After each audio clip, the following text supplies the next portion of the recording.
Hello दोस्तों, मैं आनंद आप सभी का स्वागत करता हूं। कैसे हैं आप लोग? उम्मीद करता हूं अच्छे होंगे और अच्छे से आप लोग जो है पढ़ाई कर रहे होंगे। ठीक है, तो दोस्तों आज वीडियो जो है थोड़ा लेट से आ रहा है, 4-5 दिन बाद ये वीडियो आ रहा है। चलिए कोई बात नहीं है, इसी तरह आगे जो है वीडियो आते रहेंगे आप लोगों के लिए।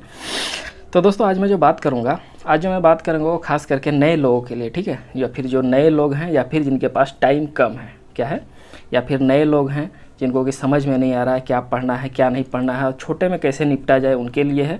या फिर जिनके पास थोड़ा समय की कमी है, वो चाह रहे हैं कि कम से कम में जो है अपना पीटी रिजल्ट ले लें, ये वीडियो जो है उन्हीं लोगों के लिए है, क्योंकि उनके पास टाइम कम है और नए लोगों के पास जो उनको थोड़ा समझ नहीं आता है कि क्या पढ़ें, तो ये उनके लिए है। और अगर वो चाह रहे हैं कि इस बार दरोगा जो है पीटी किसी भी हाल में निकालना है, तो इतना अगर कर लेते हैं तो उनका जो है काम बन जाएगा, है ना। ये उनके बस पीटी निकालने के लिए है ना, क्योंकि आप लोग जानते हैं कि पीटी का नंबर तो जुटता नहीं है। इसमें बस आपको जो है कट ऑफ किसी तरह पार कर लेना है और फिर मेंस में जो है मेंस में आगे देखा जाएगा, उसमें जो अच्छे से मेहनत कीजिएगा। ठीक है, तो ये वीडियो जो है नए लोगों और जिनके पास समय कम है उनके लिए है। ठीक है, चलिए तो दोस्तों हम लोग सभी जानते हैं कि आपका जो जितना दरोगा का सिलेबस है या फिर उसमें जितने सब्जेक्ट हैं, आपका हिस्ट्री, पॉलिटी, ज्योग्राफी, इकोनॉमी, अगर सब में सबसे बड़ा जो टॉप सिलेबस है जिसका, वो है आपका हिस्ट्री, है ना। आप लोग सभी जानते हैं कि हिस्ट्री पे जो है लंबा चौड़ा है, यही देख के आप लोग जो है इसमें डर भी जाते हैं ना। इसमें जो प्राचीन भारत, मध्यकालीन भारत और आधुनिक भारत तीनों को पढ़ना है और लंबा चौड़ा है। और नए लोगों को तो ये देखने से लगता है कि सारा टाइम तो इसे ही पढ़ने में निकल जाएगा, तो और सब्जेक्टों को क्या पढ़ेंगे। ठीक है, तो ये जो है उन्हीं लोगों के लिए है कि कैसे जो है छांट के पढ़ा जाए, है ना, और पीटी बस किसी तरह निकल जाए। ठीक है, मतलब पहला उद्देश्य तो आपका पीटी ही निकालना है, तो किसी तरह बस पीटी का कटअप जो है पार कर जाए, फिर मेंस में तो जम के पढ़ ही लेना है। ठीक है, तो मैं हमेशा से आपको जो है पहले क्वेश्चन पढ़ के बताता हूँ कि कहाँ से आते हैं क्वेश्चन, देख लीजिए, और कैसे क्वेश्चन आते हैं, इससे आपको जो है प्रकृति समझ में आ जाती है। ठीक है, तो मैंने जो है पिछले वर्ष के फर्स्ट शिफ्ट में जो हुआ तो वो मैंने आपको पिछले वीडियो में बता दिया है। आज मैं जो सेकंड शिफ्ट के जो हिस्ट्री के क्वेश्चन आए हैं उसे मैं पढ़ के बता देता हूँ। ठीक है, देखिए इसमें लगभग जो 14-15 क्वेश्चन पूछे गए थे। क्वेश्चन एक बार आप लोग सुन लीजिए, इसका जवाब अगर आपको आता है आप लोग खुद से जवाब भी दीजिए। ठीक है, अपने आप को फिर देखिए कि कहाँ से क्वेश्चन आते हैं, कितना आपको कहाँ मेहनत करने की ज़रूरत है। देखिए इसमें पहला क्वेश्चन था, हिंद स्वराज के लेखक कौन थे। ठीक है, मतलब ये सेकेंड शिफ्ट का क्वेश्चन है, हिंद स्वराज के लेखक कौन है ना, आप लोग जवाब दीजिएगा। अष्टांगिक मार्ग का संबंध जो किस धर्म से है ना, बौद्ध धर्म, जैन धर्म, इनमें से 1931 का जो अधिवेशन हुआ था कांग्रेस का, वो कहाँ हुआ था, ये एक क्वेश्चन था कांग्रेस अधिवेशन से।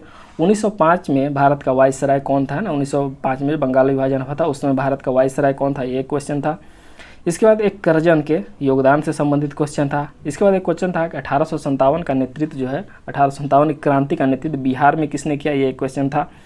इसके बाद एक था क्वेश्चन था ब्रह्म समाज के संस्थापक कौन है, ये एक क्वेश्चन था। इसके बाद एक क्वेश्चन था नेचुरल हिस्ट्री के लेखक कौन है ना, नेचुरल हिस्ट्री के लेखक कौन है, ये एक क्वेश्चन था। इसके बाद एक क्वेश्चन पूछा गया था लोथल जो है किस नदी के किनारे अवस्थित था। इसके बाद एक क्वेश्चन था वुड स्पेच, है ना, जिसे शिक्षा का मैग्ना कार्टा कहा जाता है, ये किससे संबंधित है ना, शिक्षा से संबंधित है। इसके बाद एक क्वेश्चन था रफ्त गुफ्तार के लेखक कौन है। एक क्वेश्चन था मिलान करने के लिए दिया गया था कि खेड़ा का वर्ष क्या है, अहमदाबाद जो हुआ था उसका क्या है, चंपारण का वर्ष क्या है ना, तो वर्षों का मिलान करना था। एक क्वेश्चन था वाल्मीकाग्निमित्र जो पुस्तक है प्राचीन भारत की, उसके लेखक कौन थे। एक क्वेश्चन था poverty and un British rule in India किताब के लेखक कौन है, दादा भाई नरौजी। ठीक है, तो ये आपके हो गए टोटल 14 से 15 क्वेश्चन, एक आध छूट गए हैं तो कोई बात नहीं है। ये हो गए आपके टोटल क्वेश्चन जो पिछले सेकेंड शिफ्ट में पूछे गए। अब मैं इसमें बताता हूँ कि किन किन टॉपिक से, मतलब कि प्राचीन काल, मध्यकालीन भारत, आधुनिक भारत और विश्व के इतिहास से कहाँ कहाँ से क्वेश्चन आए। देखिए प्राचीन भारत से इसमें 4 क्वेश्चन आए हैं। कितने? प्राचीन भारत से इसमें 4 क्वेश्चन आए हैं, जिसमें कि 2 तो किताबों के नाम ही है। ठीक है, एक वाल्मीकाग्निमित्र और एक कौन था, नेचुरल हिस्ट्री, है ना, 2 किताब के नाम है। टोटल 4 क्वेश्चन जो है प्राचीन भारत से देखने को मिले हैं। मध्यकालीन भारत से देखा जाए तो एक भी क्वेश्चन नहीं है ना, और फर्स्ट शिफ्ट में बात किया जाए तो उसमें जो 1-2 क्वेश्चन थे, लेकिन सेकंड शिफ्ट में देखा जाए तो एक भी क्वेश्चन नहीं है। ठीक है, तो आप समझ रहे हैं कि कहाँ से कितना क्वेश्चन आ रहा है। और आधुनिक भारत से देखा जाए तो टोटल 10 क्वेश्चन जो आधुनिक भारत से हैं, और विश्व के इतिहास से जो है पिछले बार एक भी क्वेश्चन नहीं पूछा गया। ठीक है, तो इसमें आप लोग को अंदाज़ा लग गया होगा कि किस पे ज़्यादा मेहनत करने की आवश्यकता है, किस पे मेहनत कम करने की आवश्यकता है। ठीक है, देखिए मध्यकालीन भारत से एक भी क्वेश्चन नहीं, प्राचीन भारत से 4 क्वेश्चन और आधुनिक भारत से 10 क्वेश्चन। ठीक है, 14 क्वेश्चन है, जिसमें से 2 ही से 14 हो गए हैं, 1-2 खाली छोड़ दिया गया है ना। अब देखिए मध्यकालीन भारत से एक भी क्वेश्चन नहीं है, तो ऐसा तो नहीं है कि इसे आप लोग जब पूरी तरह छोड़ दीजिएगा, है ना, पढ़ना तो है ही, एक दो क्वेश्चन तो आ जाते हैं, ठीक है। तो इससे आप लोग समझ गए कि आप लोग को कहाँ मेहनत करने की आवश्यकता है। क्या सीखें आप लोग कि आधुनिक भारत सबसे ज़्यादा ज़रूरी है, ठीक है।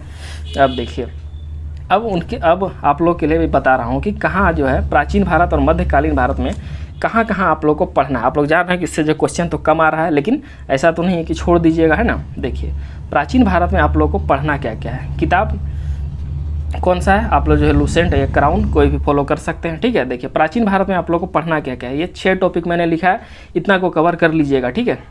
अगर आपके पास टाइम नहीं है तब, अगर आपके पास टाइम है अच्छा खासा, आपने पहले से किताबों को पढ़ रखा है, तो आपको तो कुछ भी नहीं छोड़ना है फिर, ठीक है। ये उनके लिए जिनके पास टाइम कम है और जो लोग नए हैं, ठीक है, नए लोग खास करके जिनको कि लग रहा है कि कहाँ से पढ़े नहीं पढ़े, उनके लिए यह है कि इतने पे पहले आप लोग टारगेट बनाइए, इसे फिक्स कीजिए, है ना, इतना को अच्छे से ख़त्म कर लीजिए, उसके बाद कहीं इधर उधर जाइएगा, ठीक है। देखिए प्राचीन भारत में आप लोग सबसे पढ़ना है वैदिक काल, है ना, चारों वेदों को पढ़ना है, उससे संबंधित जो भी हुई उत्तर वैदिक काल, पूर्व वैदिक काल, सबको अच्छे से पढ़ना है, वहाँ से क्वेश्चन देखने को मिल जाते हैं, ठीक है।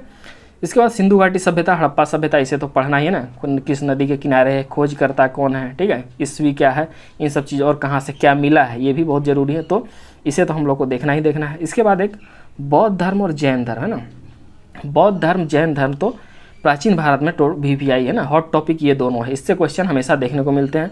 इसके बाद हम लोग का गुप्त काल देखना है और मौर्य काल देखना है, ठीक है। तो ये हो गए 6 टॉपिक जिसे आप लोग को पहले कवर कर लेना है। पहले मैं बोला पहले इसे कवर कर लीजिए, फिर जो बचता है उसे आप लोग देखिएगा, ठीक है। कौन कौन हो गया, वैदिक काल, सिंधु घाटी सभ्यता, बौद्ध धर्म, जैन धर्म, गुप्त काल, मौर्य काल, ठीक है। इन 6 को आप लोग जो है देख लीजिएगा, ठीक है। चलिए अब आते हैं मध्यकालीन भारत में। मध्यकालीन भारत, जैसा कि पिछले सेकंड शिफ्ट में एक भी क्वेश्चन नहीं आया है, लेकिन ऐसा नहीं कि इसे छोड़ दे सकते हैं ना, इसे भी हम लोग को देखना है। इसमें जो हम लोग को सबसे पहले देखना है दिल्ली सल्तनत। दिल्ली सल्तनत में 5 राजवंश है ना, गुलाम, खिलजी, तुगलक, सैयद और लोदी, ठीक है।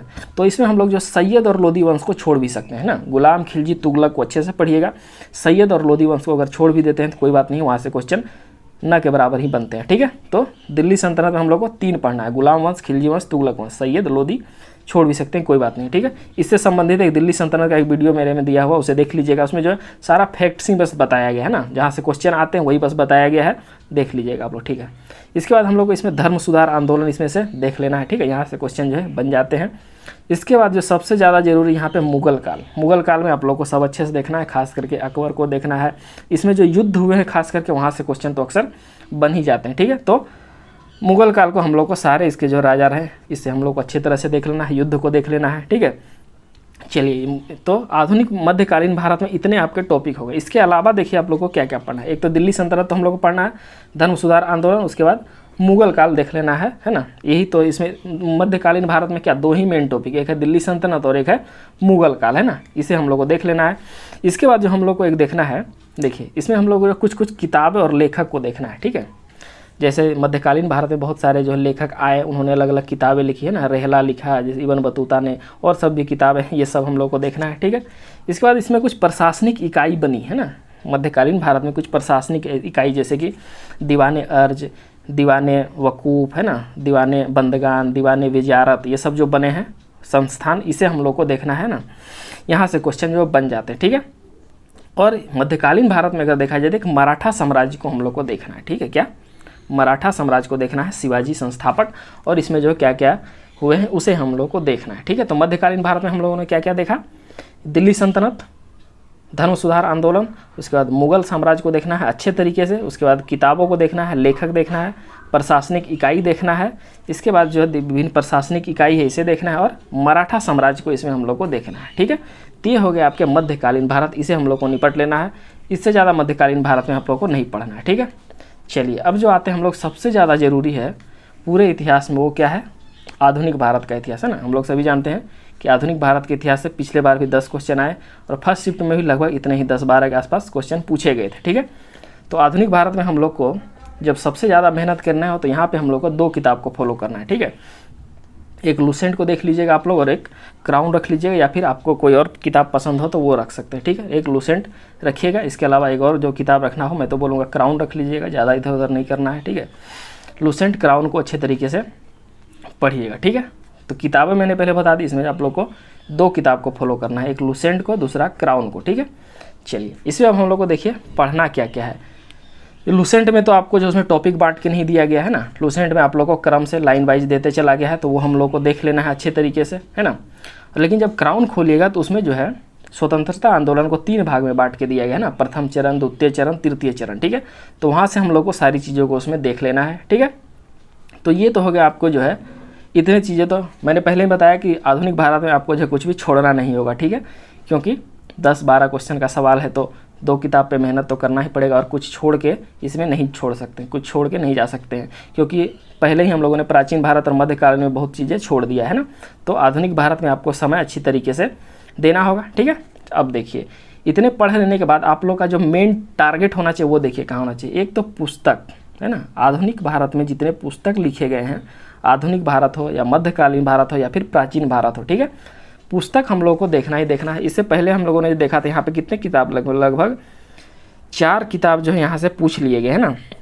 4 किताब देखिए कौन कौन। एक हिंद स्वराज के लेखक कौन है, दूसरा पूछ लिया गया नेचुरल हिस्ट्री के लेखक कौन है, उसके बाद रफ्त गुफ्तार के लेखक कौन है, और poverty and British rule India और मालविका अग्निमित्र। 5 किताब के ही बस पूछे गए हैं। समझ सकते हैं कि पुस्तक का कितना महत्व है ना। तो 5 किताबों के नाम तो सेकेंड शिफ्ट में 14 में 5 किताब ही पूछ लिए गए हैं ना। तो समझ सकते हैं कि किताबों का क्या महत्व है ना। तो पुस्तकें और उसके लेखक, इसे तो हम लोग को एकदम रट जाना है, ठीक है। जहाँ से जितना हो सके, जिन जिन किताबों में हो सके सबको एक बार लिख लीजिएगा और रट्टा मार लीजिएगा, ठीक है। सुबह शाम जैसे उसको याद करना है कर लीजिए, 1-2 क्वेश्चन वहाँ से फिक्स है, ठीक है।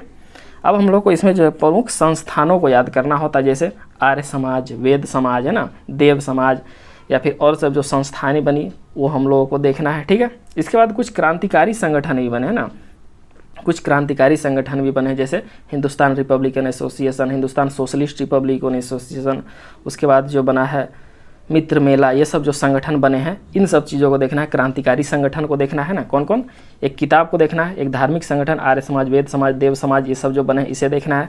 इसके अलावा क्रांतिकारी संगठन जो बने इसे हम लोग को देखना है, ठीक है। इसके बाद कांग्रेस के अधिवेशन, कांग्रेस अधिवेशन हम लोग को एकदम देखना ही देखना है। कांग्रेस अधिवेशन से अक्सर क्वेश्चन रहते हैं, कौन सा अधिवेशन कहाँ हुआ, इसके अध्यक्ष कौन थे, या फिर उस अधिवेशन में मुख्य कार्य क्या हुआ, यहाँ से क्वेश्चन बनते हैं, ठीक है। तो कांग्रेस का अधिवेशन हम लोग को देखना है। इसके बाद जो एक सबसे ज़्यादा इसमें ज़रूरी आता है वो आता है गवर्नर जनरल, है ना।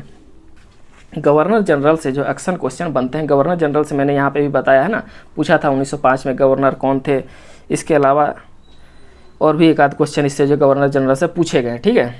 एक था वुड डिस्पैच का संबंध किससे है ना, तो ये गवर्नर जनरल से सब क्वेश्चन हमेशा यहाँ पे रहते हैं, ठीक है। तो गवर्नर जनरल हम लोगों को जो देखना है, और गवर्नर जनरल जब किताब उठाइएगा तो उसमें जो है बहुत सारे उसके काम को दिए हुए हैं, उतना हम लोगों को नहीं पढ़ना है। उसमें जो है आप लोगों को छाँट के जो मेन उसके कार्य है उसे ही देखना है, ठीक है। उसके जो महत्वपूर्ण कार्य हैं वही पूछे जाते हैं, ये नहीं कि इधर उधर से पूछे जाते हैं, ये हम लोग को उसमें नहीं देखना है। उसके जो मुख्य है उसे ही हम लोग को देखना है, ठीक है। तो ये हो गया आपके आधुनिक भारत से, ठीक है। आधुनिक भारत से मैंने क्या क्या बताया, इसमें तो पहली बात तो छोड़ना आप लोग को कुछ नहीं है ना। लूसेंट, क्राउन दोनों को अच्छी तरीके से पढ़ना है, क्राउन को भी अच्छे से पढ़ना है, प्रथम चरण, द्वितीय चरण, तृतीय चरण को। इसके बाद हम लोग को इसमें जो पुस्तकों को देखना है, इसके बाद जो धार्मिक संस्थान बने उसे देखना है, उसके बाद क्रांतिकारी संगठन बने उसे देखना है, उसके बाद कांग्रेस का अधिवेशन को देखना है, फिर गवर्नर जनरल को देखना है, ठीक है। तो आधुनिक भारत में जो है इतनी सारी चीज़ें आपको पढ़ना है, ठीक है। आपको जो छटाई कहाँ करना है, प्राचीन भारत और मध्यकालीन भारत में करना है। आधुनिक भारत में कोई छटैया नहीं करना है, पूरे अच्छे तरीके से पढ़ना है, समझ के पढ़ना है। इसमें कुछ क्वेश्चन जो अंदर डेप्थ में भी जाके पूछ लिए जाते हैं, ठीक है। तो इतना हो गया आपके, ये आपका हो गया पूरा हिस्ट्री आपका ऐसे ख़त्म होगा, ठीक है। प्राचीन भारत में 6 थे, मध्यकालीन भारत में भी 4-5 हैं, आधुनिक भारत आपको अच्छे तरीके से पढ़ लेना है, ठीक है। अब हम लोग बात करते हैं विश्व का इतिहास से क्वेश्चन रहता है या नहीं रहता है, ठीक है। देखिए विश्व के इतिहास से पिछले बार जो क्वेश्चन तो नहीं रहा है पीटी में, लेकिन मेंस में जो है 2 क्वेश्चन पूछ लिया था, ठीक है। और अभी लेटेस्ट जो बीपीएसएससी ने जो एग्ज़ाम लिया था वो कौन सा लिया था, ईएसआई का लिया था ना, ईएसआई का लिया था, परिवहन विभाग वाला। उसमें भी जो है विश्व के इतिहास से क्वेश्चन पूछा गया था, ठीक है। तो अगर आप लोगों के पास समय है तो विश्व का इतिहास भी हल्का फुल्का देख सकते हैं, ज़्यादा मत देखिएगा, है ना, उलझना नहीं है इसमें। अगर आपके पास समय है तो देख सकते हैं, नहीं तो स्किप भी करके इसे चल सकते हैं, ठीक है। चलिए, तो ये हो गया आपका टोटल इतिहास को, इतना भी आपको जो है इतना शॉर्ट में आपको निपटना है, ठीक है। शॉर्ट तो आपको प्राचीन और मध्यकालीन भारत में ही करना है, आधुनिक भारत में तो कुछ शॉर्ट आप कर नहीं सकते हैं, ठीक है, क्योंकि 10 से 12 नंबर का सवाल है, तो यहाँ पे आपको छोड़ना, रिस्क लेना होगा, ठीक है। चलिए, तो ये हो गया आपका जो है टोटल इतिहास का सिलेबस, इसे अब इतना आप लोग को नोट कर लेना है, इतना आप लोग को पढ़ना है, ठीक है। चलिए अब आप लोग जो है मेरे नोट्स के बारे में बात कर रहे थे, ठीक है, देने के लिए। देखिए मैं इससे संबंधित जो है वीडियो जो है एक एक करके जो है कभी कभार डालता रहूँगा, आप लोग इसे जो है देखते रहिएगा, ठीक है। और इसके बाद जो है अगला वीडियो मैं एक वही डालूँगा। मेरा जो नोट्स है उसमें कुछ खास ऐसा नहीं है कि आप लोग जो है एकदम उसी को मांग रहे हैं, उसी को मांग रहे हैं, उसमें कुछ खास नहीं, जो किताब में वही बातें हैं, बस उसमें थोड़ा सा खास बात ये है कि उसमें जो सारी चीज़ें क्रम से लिखी गई है। जैसे अगर कांग्रेस का अधिवेशन से संबंधित बातें हैं तो सारा कांग्रेस का अधिवेशन एक जगह दिया गया है ना। अगर सारा युद्ध की बात किया जाए तो सारा युद्ध जो है ना, प्राचीन काल, मध्यकालीन भारत, आधुनिक भारत, सारा युद्ध एक साथ लिखा गया है। अगर किताबों की बात की जाए तो सारा किताब एक साथ लिखा गया, बस इतना उसमें यही किया गया। इतना तो आप भी अपने किताबों से कर सकते हैं, लेकिन आप लोग जब मांग रहे हैं उसे मैं जो है समय समय पर वीडियो बनाता रहूँगा और देता रहूँगा आप लोग, ठीक है। आप लोग जो उसे देखिएगा, अगर पसंद आएगा तो बताइएगा, ठीक है, कि सही है तो आगे भी बना दूँगा। अगर आप लोगों को पसंद नहीं आएगा तो वो भी बोलिएगा, मैं उसे नहीं बनाऊँगा, क्योंकि उतना आप भी कर सकते हैं, ठीक है। चलिए तो ये हो गया आपका जो है इतिहास। जो लोग नए लोग हैं खास करके ये उन्हीं लोगों के लिए, या फिर जिनके पास टाइम थोड़ा कम है उनके लिए ये है। जिनके पास टाइम अच्छा खासा है, पहले से पढ़े हुए हैं, वो तो पूरे मन से पूरा किताब पढ़िए, ठीक है। चलिए दोस्तों आज इतना ही था, अगले वीडियो में मिलते हैं किसी अन्य टॉपिक के साथ। धन्यवाद।